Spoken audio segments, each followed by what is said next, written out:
Merhaba dünya, örgümü dediniz kanalıma hepiniz hoş geldiniz. Bu videomda sizlere mozaik tekniğiyle yapmış olduğum bu güzel motif çalışmasının nasıl yapıldığını anlatmak ve paylaşmak istiyorum. Umarım sever ve beğenirsiniz arkadaşlarım. Battaniyelerden kilimlere, bebek battaniyelerine, böyle kendinize hırkalara, atkılara, şallara varana kadar dilediğiniz her türlü örgüde kullanabilirsiniz. Kırlent de yapabilirsiniz, çanta da yapabilirsiniz arkadaşlar. Şimdi farklı fikirleri olan varsa arkadaşlarım lütfen yorum kısmına yazarsa sevinirim, mutlu olurum. Diğer arkadaşlarıma da fikir olmuş olur. Motiflerimi yaparken şöyle göstereyim. 3 milim tığ kullandım ve Alize Cotton Gold'un şöyle iki rengini kullanarak yaptım arkadaşlarım. Dilediğiniz her türlü ip ve dilediğiniz her türlü renkler ile yapabilirsiniz motiflerinizi. Evde arta kalan iplerinizle ortasını farklı, kenarlarını farklı şekilde yapabilirsiniz. Evet, şimdi bu güzel motiflerin yapımına hemen geçelim. Baştan sona eklemesinden, ilk başından eklemesine varana kadar bütün şeyleri detaylarıyla anlattım arkadaşlarım. Bu videoda bulacaksınız. Gelin hadi hiç vaktinizi almadan hemen başlayalım. Nasıl yapıldığını görelim arkadaşlar. Örelim, örerken stres atalım. Evet, şimdi bir tane şöyle halka yapıyorum. İçerisine giriş yapıyorum. Ve buraya arkadaşlarım 3 tane zincir çekiyorum. 1, 2 ve 3. Daha sonra üzerine alıyorum. Aynı yuvanın içerisine giriş yapıyorum. Ve 2 tane ikili trabzan yapıyorum. 2 tane zincir çekiyorum. Üzerine alıp buraya 3 tane ikili trabzan yapıyorum. 2 ve 3. Sonra birazcık sıkıştıralım, şöyle kendimize göre ayarlayalım bunu.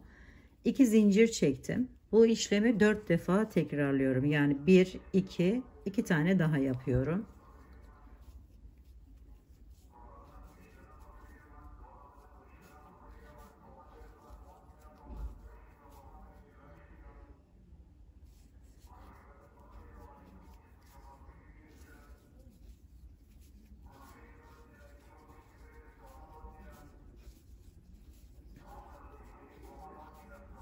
İki tane zincir çektim, getiriyorum ve buraya bağlıyorum arkadaşlarım, bu şekilde. Şimdi bu şekilde 4 tane yer yaptıktan sonra diğer renk ipimi alıyorum. Bunu arkadaşlarım şöyle çıkarttım. 2 tane zincir çekmiştim. Bir tanesinden giriş yapıyorum. Ve bu ipimi de buradan alıp buraya geçirdim. Bu şekilde. Şunu tutup biraz daha sıkılaştırıyorum ki şey olmasın. Şimdi burada bir tane zincir çekiyorum. Sonra aynı yere giriş yapıyorum. Bakın şu şekilde. Ve bir tane buraya sık iğne yapıyorum. Daha sonra arkadaki şu fazla iplerimizi, bakın bundan da bıraktım biraz. Şunu da alıyorum aşağıdan. Hemen yanına arkadaşlar şuradan giriş yapıyorum. Bakın şöyle göstereyim iyice açık olarak. Şöyle giriş yaptım. Ve bunları alıyorum arkadan. Buraya ikinci sık iğnemi yapıyorum. Sonra devam ediyorum. 3 4 ve zincirimin üzerine giriş yapıyorum. 5 tane sık iğne yapmış oluyorum köşelerle birlikte. Şimdi 2 tane zincir çekiyorum. Biraz gevşek çekin arkadaşlar buradaki zinciri. Daha sonra ise yanındaki zincirin içerisinden giriş yapıyorum. Şöyle arkasındaki yerlerden giriş yapıyoruz arkadaşlar. Şimdi birinciyi yaptık. Devam ediyorum. 2 3 4 ve diğer zincirime geldim, köşeme geldim. Şimdi buraya da aynı şekilde sık iğnemi yaptım. 2 tane gevşek zincir çektim ve tekrar 5 tane sık iğne ile devam ediyorum. Bakın bu V gibi olan yerlerin arka kısımlarından giriş yaparak alıyoruz ve sık iğne ile devam ediyoruz.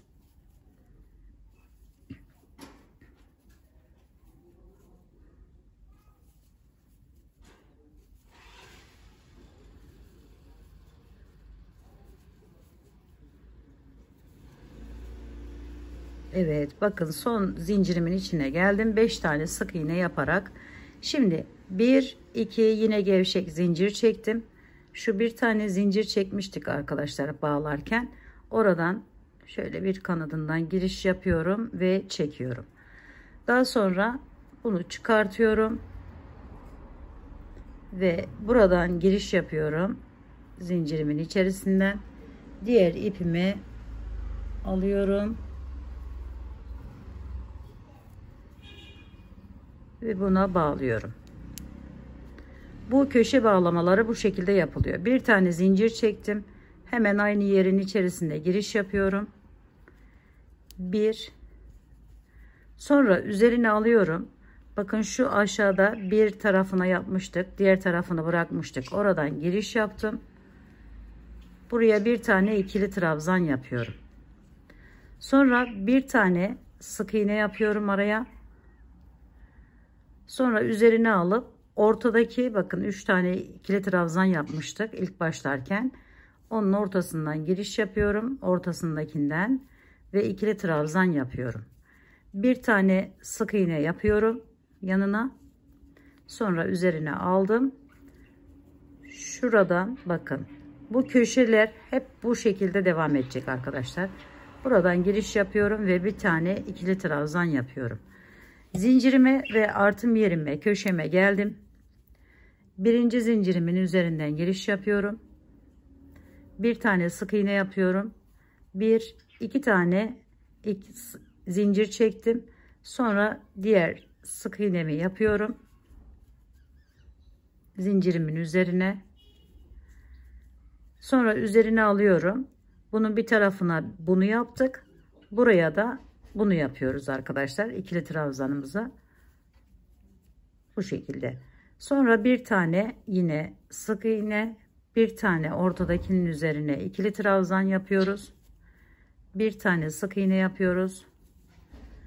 Şöyle bir tane ikili trabzan yapıyoruz ve köşeye geliyoruz. 2 zincir çekip diğer tarafa devam ediyoruz.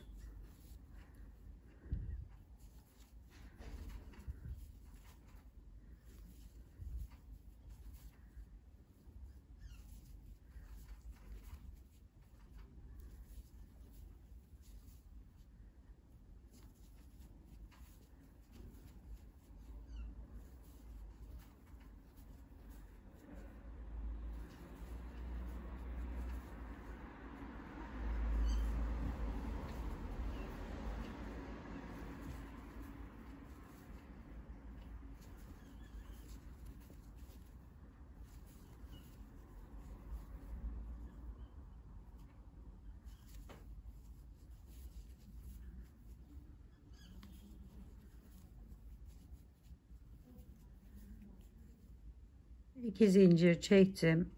Buraya giriş yaptım, bağladım ve çekiyorum. Görüntüm bu şekle geldi. Şimdi yine aynı şekilde şöyle çıkarttım. Buradan takıyorum ve diğer ipimi aldım. Bir tane zincirimi çektim. Hemen içerisine bir tane sık iğnemi yapıyorum. Sonra üzerine alıyorum ve aşağıdaki, bakın, iki zincirimin birer tarafları kalmıştı. Oranın ilkinden giriş yapıyorum. Bu şekilde bir tane ikili trabzan yaptım. Sonra bu ikili trabzanımın üzerinden giriş yapıyorum. Bir tane sık iğne. Aradaki boşluğa ikili trabzan. Üzerine sık iğne.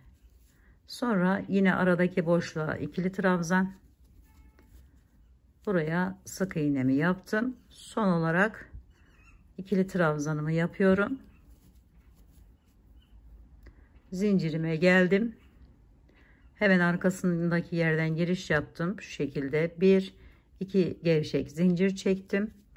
Diğer sık iğnemi yapıyorum. Üzerine alıp alttan giriş yaparak buraya ikili trabzanımı yapıyorum. Sık iğnemi yaptım.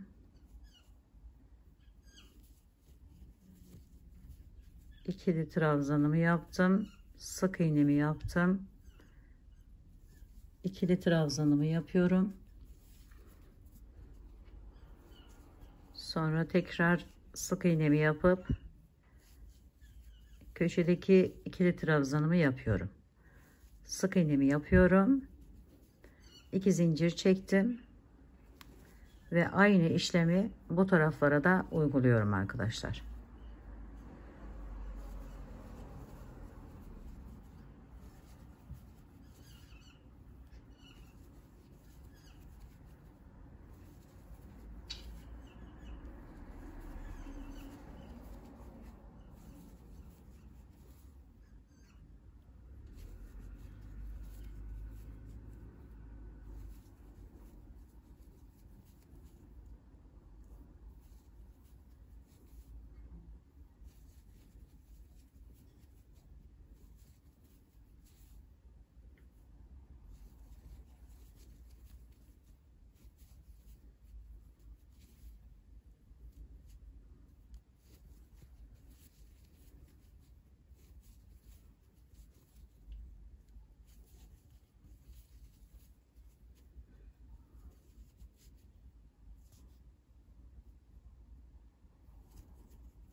Diğer rengime geçiyorum hemen.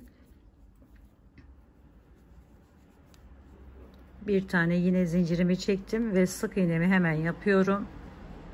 Sonra üzerine alıyorum. Aynı şekilde tekrar yapıyorum arkadaşlar.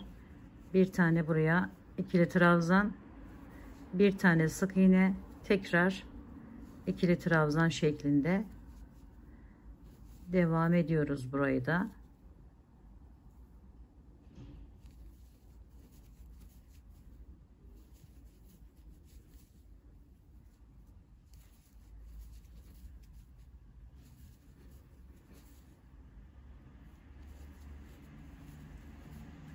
Köşeden giriş yaptım ve bir tane ikili trabzanımı yaptım. Sonra sık iğnem, 2 zincir, tekrar sık iğnemi yapıp diğer tarafa geçiyorum arkadaşlarım, ikili trabzan ile.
ikili trabzanımı yaptım ve sık iğnemi yapıyorum.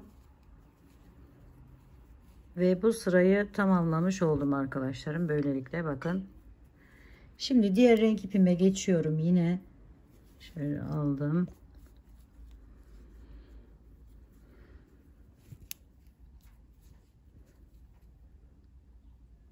Normal bu köşedeki yerime sık iğnemi yaptım. Alttan yine üzerine alıp ikili trabzanımı yapıyorum.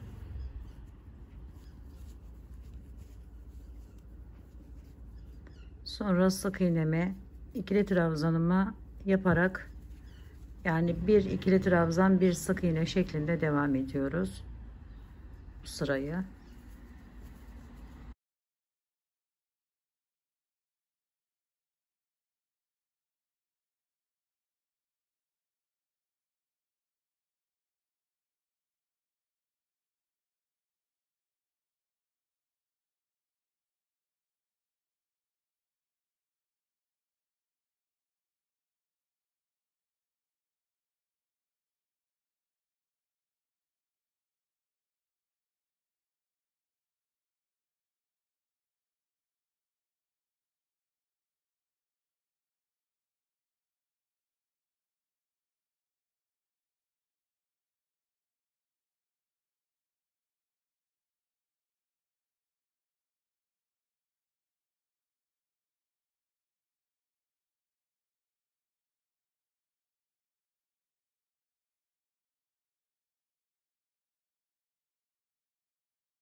Evet, böyle diğer tarafları da tamamlayalım.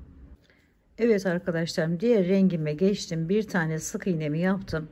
Hemen yanına gelen yere sık iğne yapıyorum yine.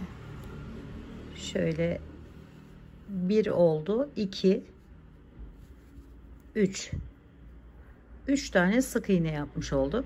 Şimdi üzerine alıyorum ve buradan ikili trabzanımı yapıyorum. Yani buradaki sayı 5 olduğu zaman 1, 2, 3, 4, 5. Bunun üzerine yapıyoruz. Artık bu buradan arttırma yapmıyoruz arkadaşlar. Sonra sık iğnemizi yapıyoruz. Bir sık iğne, bir ikili trabzan şeklinde devam ediyoruz. Bir şöyle sık iğnemiz ve ikili trabzanımız.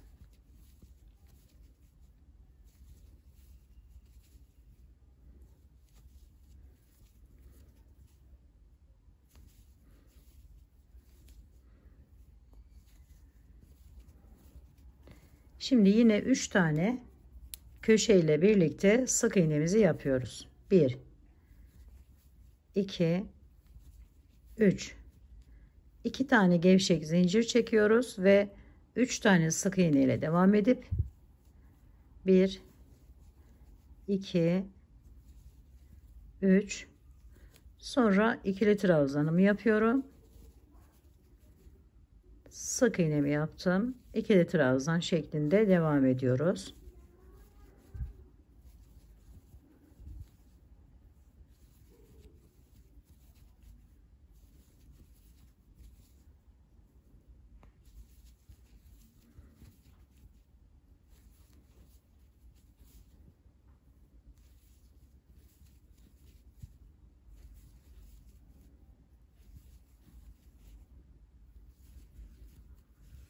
Ve diğer iki kenarı da burada yaptığımız gibi yaparak geliyoruz arkadaşlar. Diğer rengime geçtim, bağladım arkadaşlarım. Bir tane zincir çektim ve içerisinden giriş yaparak sık iğne yapıyorum. 1, 2, 3 tane. Bunda da artık artırım yapmayacağız.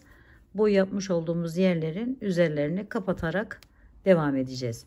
Şimdi 3 tane sık iğneden sonra bir tane hemen alttaki ikili trabzanımın üzerinden giriş yaparak ikili trabzan yapıyorum. Sonra sık iğne yapıyorum. İkili trabzan yapıyorum. Sık iğne yaptım.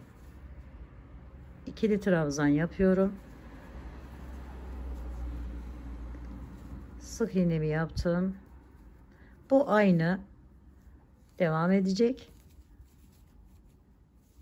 Bir sık iğne, bir ikili trabzan şeklinde.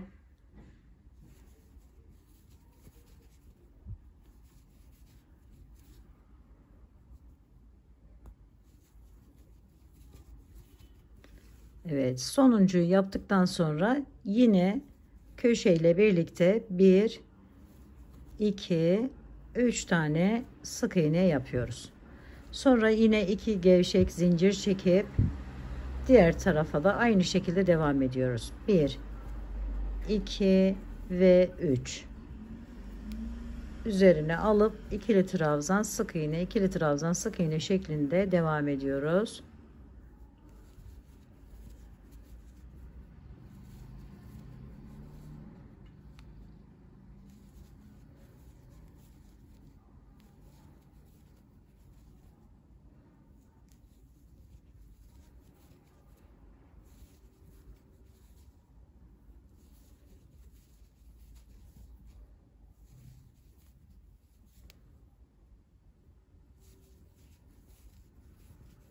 Ve sonuncuyu yaptıktan sonra yine 3 tane sık iğne yapıyoruz ve 2 zincir çekip diğer tarafa geçiyoruz.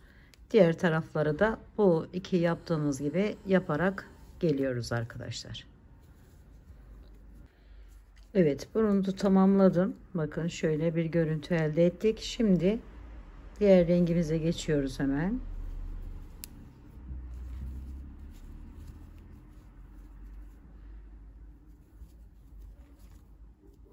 Köşedeki sık iğnemi yaptım.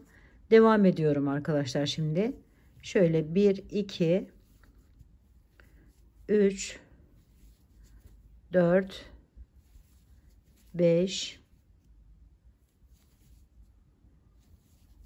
6 ve 7. Yani şunu artık devam ettirmiyoruz ve burada bitiriyoruz. 5 olan bu rengimizle ikili trabzan sayımızı 3'e düşüreceğiz. Şimdi yine devam ettim. Birinciyi yaptım arkadaşlar. Bu ikinci. Bir tane sık iğnemi yaptım. Sonra diğerini de yapıyorum. Ve buradan 7 tane sık iğne ile devam ediyorum.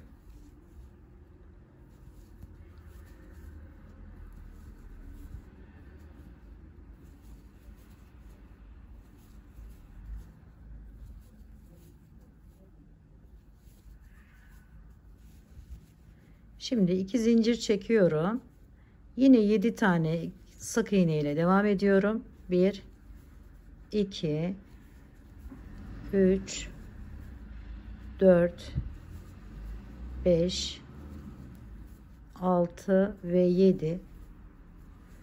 Sonra bakın ortadaki yere bir sonraki yerden giriş yapıyorum ve 3 tane ikili trabzan yapıyorum aralarında birer sık iğne ile.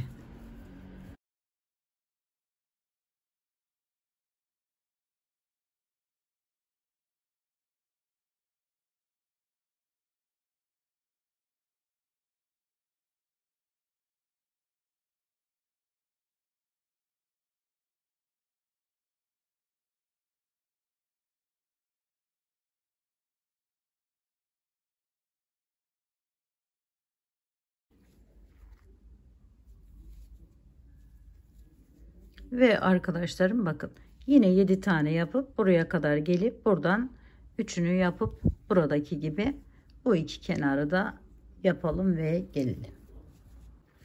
Diğer rengime geçtim. Sık iğnemi yapıyorum. Devam ediyorum şimdi.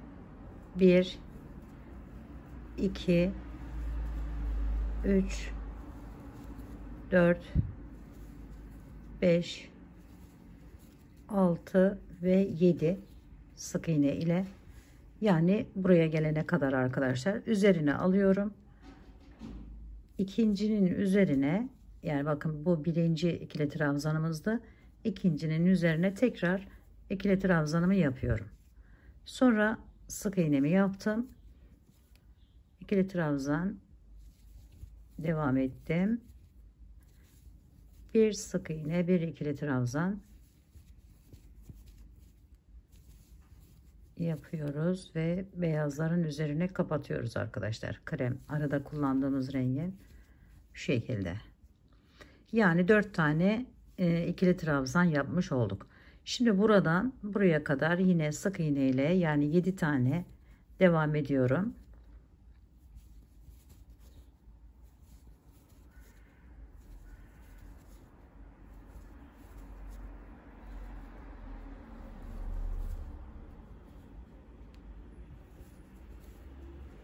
İki zincir çektim.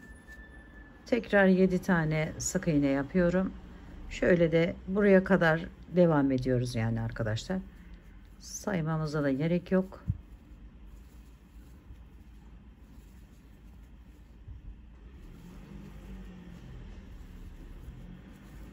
Sonra bunun üzerine yine diğer kenarda yaptığımız gibi 4 tane ikili trabzan ile devam ediyoruz.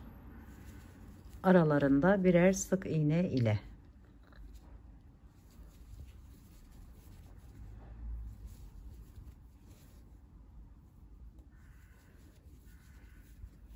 Evet, bu şekilde. Şimdi devam edelim ve diğer iki kenarı da aynı şekilde yapalım arkadaşlar.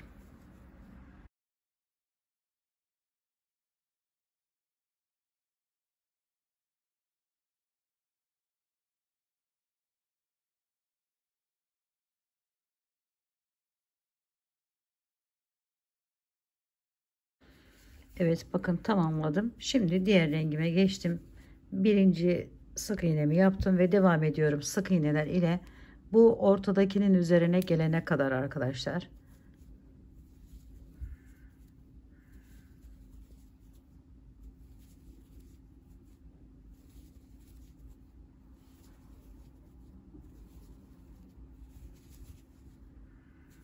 Bu sırada bunu da atlamış oluyoruz. Ve buraya bir tane tam ortadakinin üzerine ikili trabzanı yapıyoruz. Ve devam ediyoruz yine sık iğneler ile. Diğer tarafları da aynı şekilde sadece bu ortadakilerin üzerlerine birer tane ikili trabzan yaparak geri kalan kısmını sık iğne ile geçiyoruz arkadaşlar.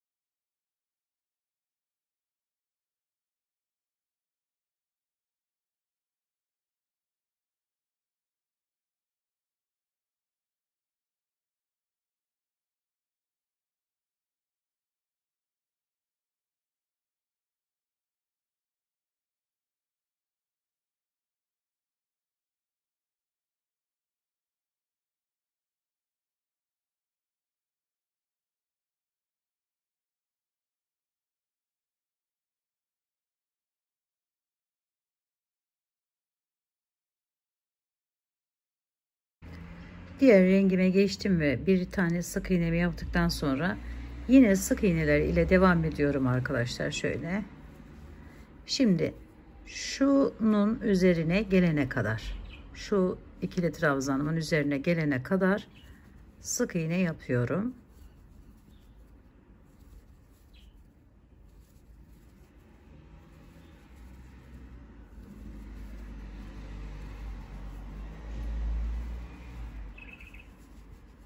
Evet, bakın oraya geldim.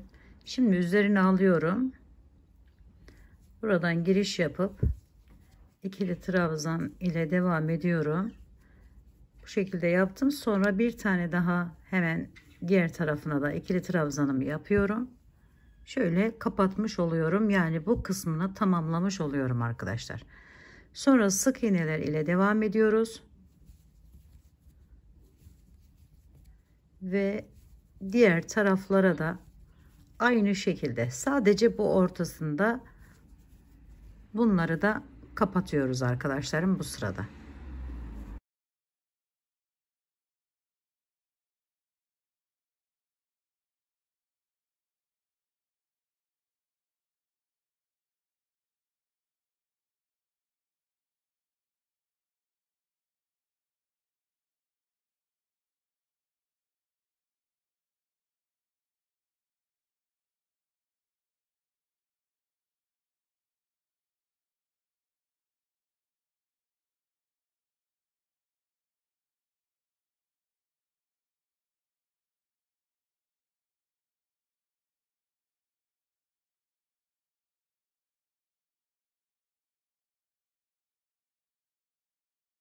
Evet arkadaşlarım, bakın burayı da bu şekilde tamamladık. Şimdi motifimizin bu orta kısmını tamamlamış olduk.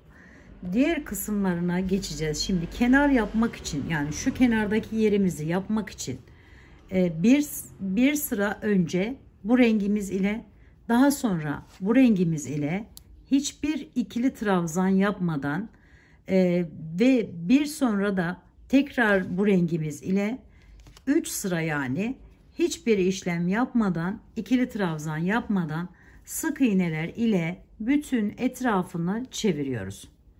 Önce bu rengimiz, daha sonra bu rengimiz, daha sonra tekrar bu rengimiz ile 3 sıra hiçbir ikili trabzan yapmadan köşelerdeki arttırımları yaparak gelelim arkadaşlarım ve diğer şu kısmına geçelim motifimizin. Evet, böyle düz bir şekilde çevirelim. Diğer rengime geçtim, bağladım. Bir tane buraya sık iğne yapıyorum.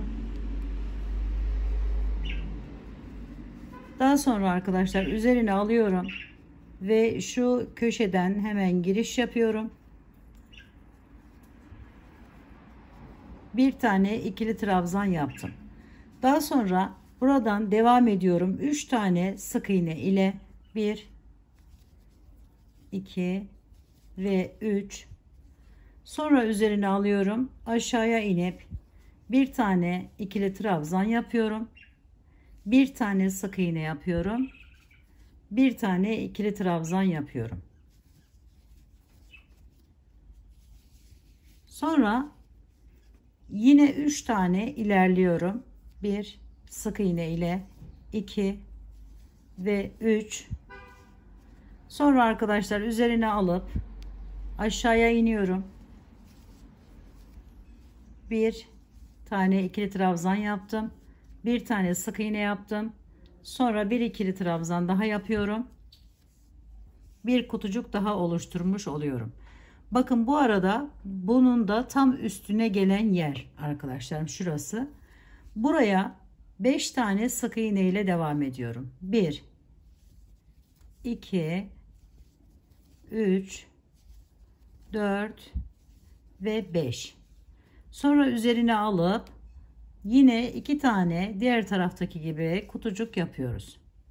Bir tane ikili trabzan, bir sık iğne, tekrar bir ikili trabzan daha, 3 tane sık iğne, 1 2 3.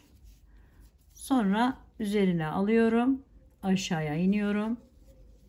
Bir tane ikili trabzan, bir tane sık iğne, bir ikili trabzan daha yapıyorum. Sonra 3 tane, bakın şöyle, 1 2 3 sık iğne yaptım. Dördüncüyü köşeden hemen bu şekilde alttan giriş yapıyorum ve ikili trabzan yapıyorum. Sonra köşedeki bu artım yerime geliyorum.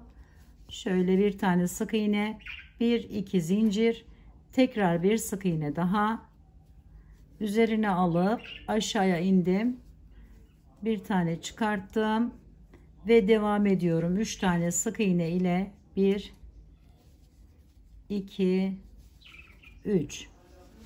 Sonra kutucuklarımı yapıyorum. Kutucuğumu önce bir tane ikili trabzan, bir tane sık iğne, tekrar bir ikili trabzan daha yapıyorum. Sonra 3 tane sık iğne ile devam ediyorum. 1 2 3. Sonra bir kutucuk daha yapıyorum.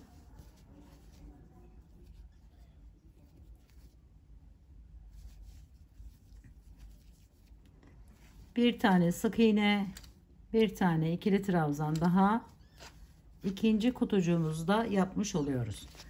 Araya şimdi 5 tane sık iğne ile devam edip tekrar 2 tane kutucuk yapacağız. 1 2 3 4 ve 5. Sonra üzerine aldım, aşağıya iniyorum.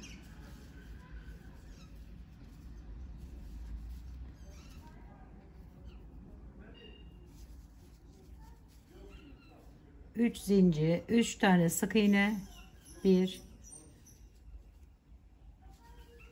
2 ve 3. Sonra bir kutucuk daha yapıyoruz.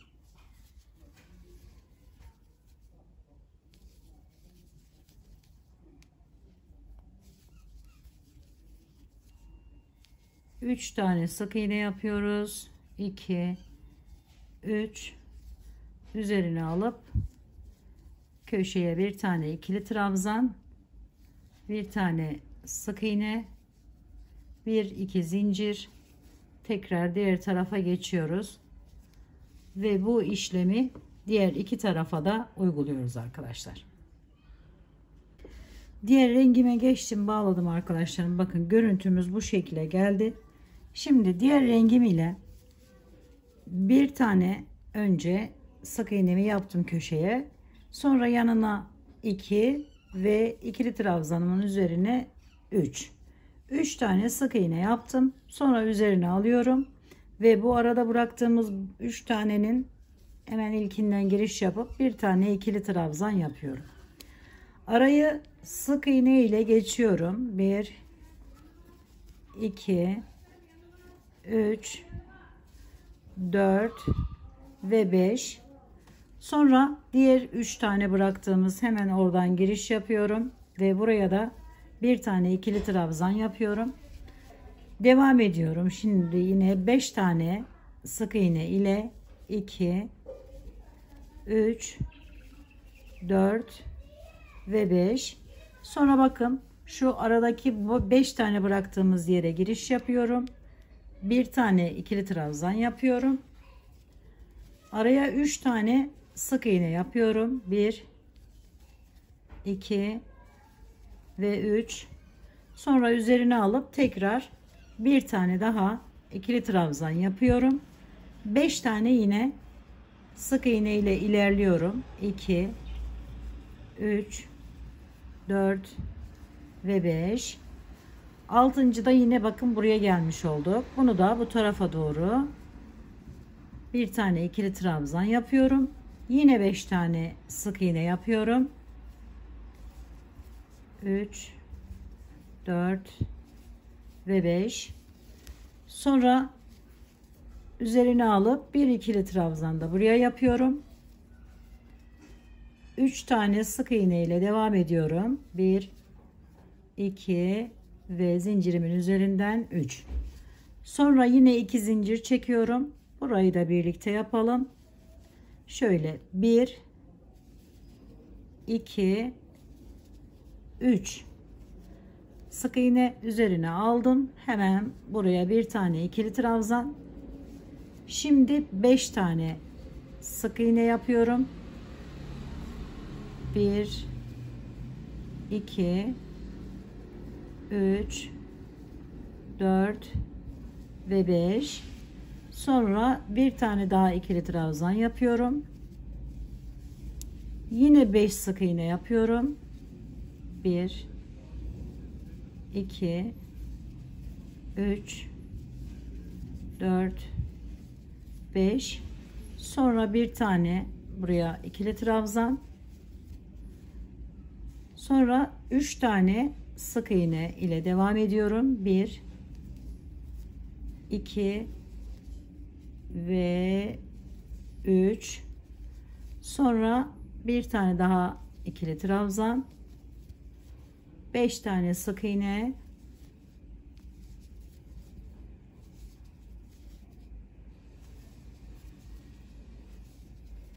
Sonra bir tane ikili trabzan. 5 tane sık iğne.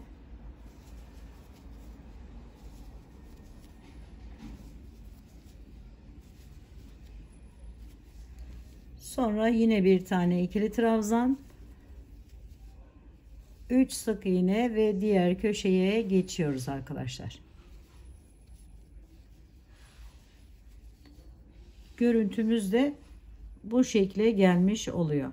Şimdi bunları da aynı şekilde yapalım. Evet arkadaşlar, diğer rengime geçtim. Bakın bu sırayı da bu şekilde tamamladım. Şimdi yine aynı burada hemen giriş yapıyorum. Zincirimi çekmişim. Şöyle bir tane sık iğnemi yaptım. Sonra üzerine alıyorum ve buradan giriş yapıyorum. Bu şekilde. Ve buraya bir tane ikili trabzanımı yapıyorum önce. Sonra devam ediyorum. Şöyle buradan 1 2 3 tane sık iğne yaptım. Şimdi üzerine alıyorum. Buradaki ilk sık iğnemin üzerinden giriş yaptım ve buraya bir tane ikili trabzan, bir tane sık iğne, sonra bu kutucuğumun burasından giriş yapıp bir tane ikili trabzan yapıyorum. Şimdi arayı devam ediyoruz. Yine 3 tane sık iğne ile 1 2 3 ve üzerine alıyorum. Burayı yine aynı diğerini yaptığımız gibi yapıyorum. Bir tane ikili trabzan, bir tane sık iğne, sonra bir tane daha ikili trabzan yapıyorum. Bu kutucuğu bu tarafa doğru kaydırmış oluyorum arkadaşlar.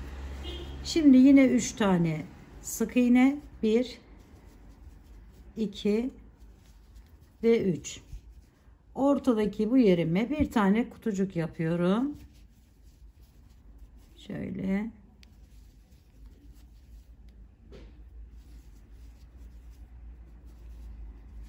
Ve 3 tane yine sık iğne ile devam ediyorum. 1 2 ve 3. Sonra üzerine alıp buraya bir tane ikili trabzan, bir tane sık iğne, bir ikili trabzan daha yapıyorum. Sonra 3 tane yine sık iğne yapıyorum. Sonra üzerine aldım. İkili trabzanımı yaptım. Bir tane sık iğnemi yapıyorum. Bir tane ikili trabzanımı yapıyorum. 3 tane yine sık iğnemi yapıyorum. 1 2 ve 3. Sonra üzerine alıyorum. Köşenin altından giriş yaptım.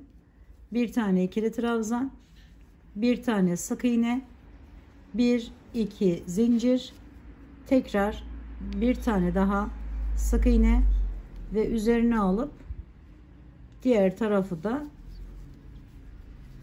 devam ediyoruz. Aynı bu şekilde devam edeceğiz arkadaşlarım. Görüntümüz böyle olacak. Şimdi buraları da tamamlayalım.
Evet, şimdi bu sırayı da tamamladım.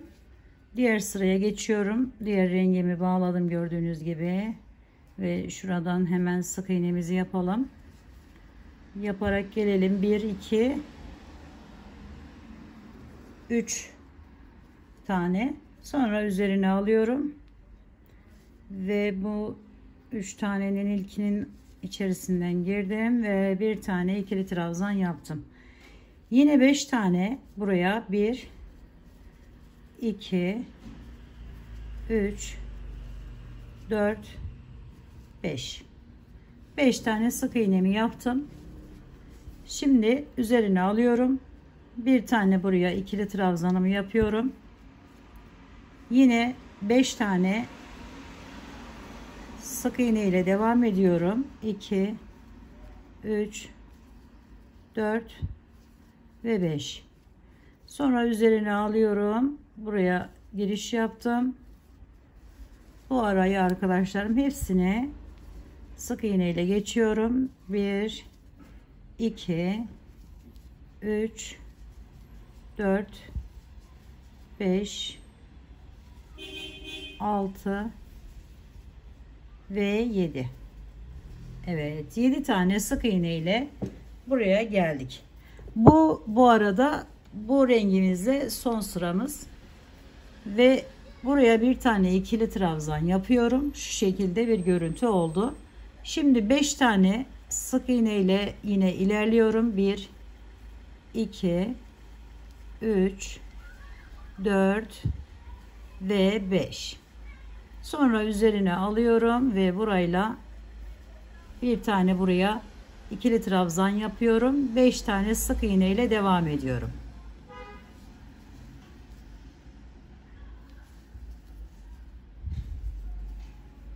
Sonra üzerine alıyorum yine ve bir tane buraya ikili trabzan yapıyorum. 3 tane sık iğne ile diğer tarafa, köşeye geliyorum. Şu şekilde bir görüntü oluyor arkadaşlarım. Şimdi diğer tarafları da aynı burada söylediğim gibi yapalım.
Ve arkadaşlarım son sıramıza geldik.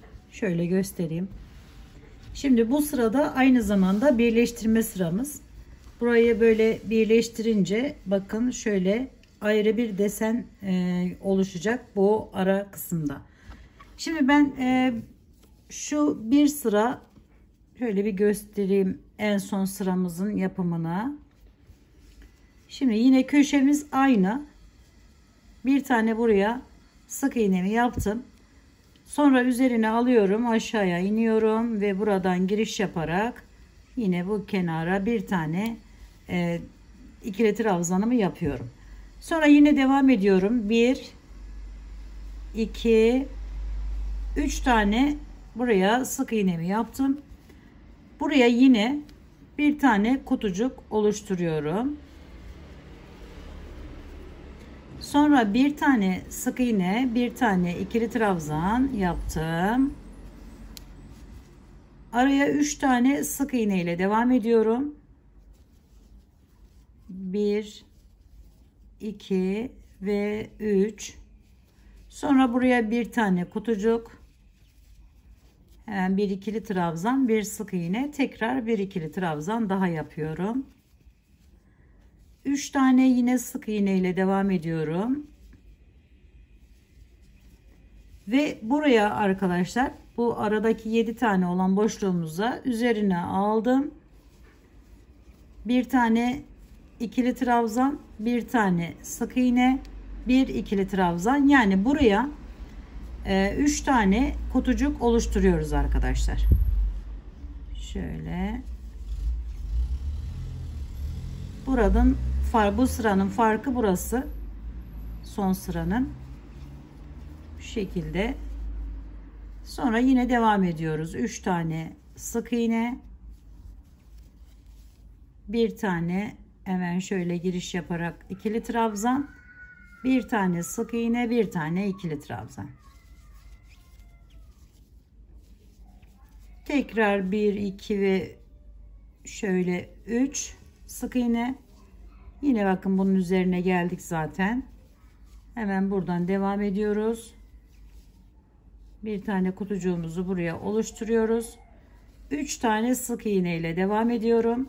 2 ve 3. Sonra üzerine alıyorum ve buraya bir tane ikili trabzan yapıyorum. Buraya sık iğnemi yapıyorum. Diğer parçayla birleştirmeyi de birazcık göstereyim arkadaşlar. Şöyle yine 2 zincir çektim. Bakın birinci yani köşedeki sık iğnemi yaptım. Hemen geliyorum. Bunun da aynı köşedeki sık iğnesinin üzerine bunu çıkartıyorum. Bu şekilde yaparsanız daha güzel duruyor arkadaşlar. Şöyle çıkartarak bağlarsanız birbirine. Burada yapmam gereken işlemleri yaparken bir yandan da diğeriyle birleştirme işlemine geçmiş oluyorum. Şimdi üzerine aldım. Gördüğünüz gibi hemen alttan giriş yapıyorum. Şu şekilde. Ve diğer yandaki bakın ilk ikili trabzan yaptım. İkili trabzanımın üzerine gelen yere de eklemeyi yaparak devam ediyorum. Bu şekilde ekliyoruz arkadaşlar. Sonra buraya 3 tane sık iğne yapacağız. Şöyle bir hemen çıkıp buraya ekleyeceğiz arkadaşlar.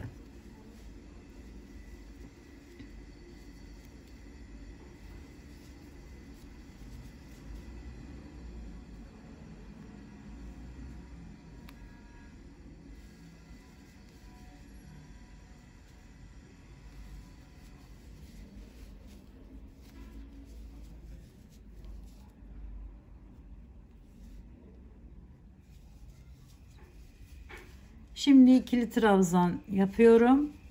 Normal yapmam gereken gibi. Ve geliyorum. Bakın ikili trabzanımın üzerinden giriş yaparak buraya bağlıyorum. Sonra bir tane sık iğnemi yapıyorum. Aynı şekilde sık iğnemin üzerinden giriş yapıp bunu bağlıyorum. Sonra üzerine alıyorum. İkili trabzanımın üzerinden de hemen aldım. Şöyle diğer ikili trabzanımın üzerine giriş yapıyorum. Burayla birleştiriyorum.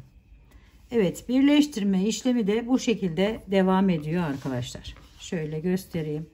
Bakın birleştiği zaman da burada çok farklı bir görüntü ortaya çıkıyor. Evet, birleştirme işlemini de tamamladıktan sonra motiflerimiz tamamlanmış oluyor. Yakından göstereyim sizlere biraz daha. Bakın burada çok farklı ve değişik bir görüntü daha ortaya çıkmış oluyor böylelikle. Umarım modelimi sevmiş ve beğenmişsinizdir arkadaşlarım. Yapacak olanlara şimdiden kolaylıklar diliyorum. Örgümü dediniz kanalıma abone olmayı, beğenmeyi, yorum yapmayı, paylaşımda bulunmayı unutmazsanız çok mutlu olurum. Bir dahaki en farklı, en değişik, en güzel örgü modellerinde görüşmek üzere. Hoşça kalın, sağlıkla kalın, Allah'a emanet olun.